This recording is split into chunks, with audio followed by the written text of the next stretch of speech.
આ મેસેજ આપણે વાંચીએ તો ધ્યાનમાં આવશે કે સુરતમાં નાની દીકરીએ એક નાની બાબતમાં પોતાનું જીવન ટૂંકાવ્યું.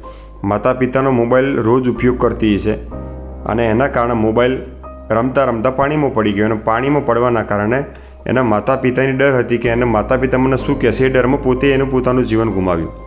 મિત્રો, આ ઘટનાઓ એટલા માટે બની રહી છે કે ઘરની અંદર પહેલાં ટીવી નથી, મોબાઈલો નહોતા, એટલે આપણા એકબીજા જોડે સંવાદો કરતા અને સંવાદોથી માણસની એકબીજાની લાગણી સમજતા, કોઈ તકલીફ હોય તેને દૂર કરવાનો પ્રયત્ન કરતા. આજે સિટી અને ગામડાઓની અંદર પણ ઇલેક્ટ્રિક ઉપકરણોએ, ટીવીઓએ અને મોબાઈલોએ આ સંવાદનું સ્થાન લઈ લીધું છે. એટલે આજે માતા પિતા ઘરની અંદર બેઠ્યું છે તો એના હાથની અંદર મોબાઈલ હશે.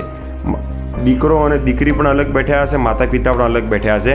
આ મોબાઈલના કારણે આવનારા સમયની અંદર બાળકો પાગલ થશે અને નાની નાની બાબતોની અંદર આવા જીવન ટૂંકાવશે. આ મુખ્ય કારણ એ છે કે આપણા વડીલો જોડે દીકરાઓ દીકરીઓને બેસાડતા નથી, સાધુ સંતો જોડે બેસાડતા નથી, એટલે માત્ર ટકામાં અને ટકાની અંદર સમજણ શક્તિ નથી આવતી.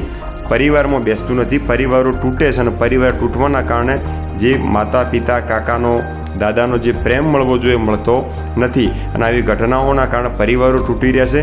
નગરોમાં જે લોકો પરિવારો ગામડાઓ છોડીને જાય છે ત્યાં માત્ર બાળકોને ટકાનું જ શિક્ષણ આપવામાં આવે છે, ત્યાં સંસ્કાર અને વિવેક શીખવવામાં આવતો નથી.